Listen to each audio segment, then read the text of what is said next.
অখিল ভাৰতীয় বিদ্যাৰ্থী পৰিষদ বৰপেটা নগৰ শাখাৰ উদ্যোগত ৭৬তম প্ৰতিষ্ঠা দিৱস।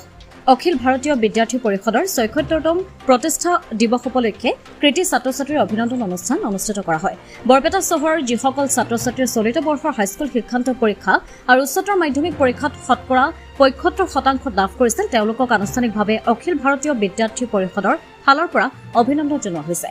শিক্ষাৰ ক্ষেত্ৰত অনুপ্ৰেৰণা জনোৱাৰ বাবে প্ৰায় ২৫০ গৰাকী ছাত্ৰ ছাত্ৰীক অভিনন্দন জনোৱা হয়। গামোচা, মানপত্ৰ, ABVP তোৰণ আৰু একোটা গছপুলি ছাত্ৰ ছাত্ৰীসকলক অৰ্পণ কৰা হয়।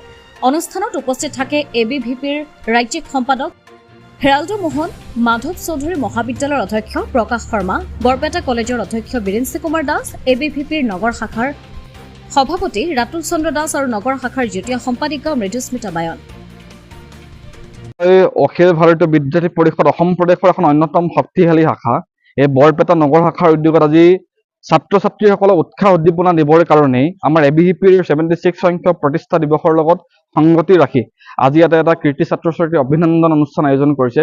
ছাত্ৰ ছাত্ৰীসকলৰ যি নিজৰ লক্ষ্যৰ উদ্দেশ্য আছে, সেই লক্ষ্যৰ উদ্দেশ্য যাতে তেওঁলোক উপনীত হয়, তেওঁলোক যাতে তাৰ পৰা পথভ্ৰষ্ট নহয়, তাৰ কাৰণে আমি এটা উৎসাহ উদ্দীপনা দিবৰ কাৰণে প্ৰতি বছৰে অনুষ্ঠান আয়োজিত কৰা হয়। তাৰ লগত সংগতি ৰাখি আজি এই অনুষ্ঠানটো আয়োজিত কৰা হৈছে।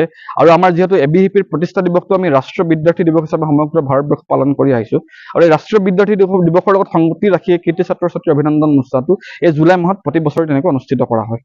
২৫০ ছাত্ৰ ছাত্ৰীক আজি কীৰ্তি ছাত্ৰ ছাত্ৰীৰ অভিনন্দন তেওঁলোকে জনোৱাৰ কাৰণে বৰপেটা নগৰ শাখাই সিদ্ধান্ত গ্ৰহণ কৰিছে। 75%ৰ ওপৰত যিসকল ছাত্ৰ ছাত্ৰী আছে তেওঁলোকক লৈ ইয়াতে গোটেই অভিনন্দন অনুষ্ঠানটো আয়োজিত কৰা হৈছে। হাইস্কুল শিক্ষান্ত আৰু উচ্চতৰ মাধ্যমিক দুয়োটা ছাত্ৰ ছাত্ৰীসকলক ইয়াতে লোৱা হৈছে আৰু শিক্ষাগুৰুসকলকো বিশেষভাৱে সম্বৰ্ধনা জ্ঞাপন কৰা হৈছে।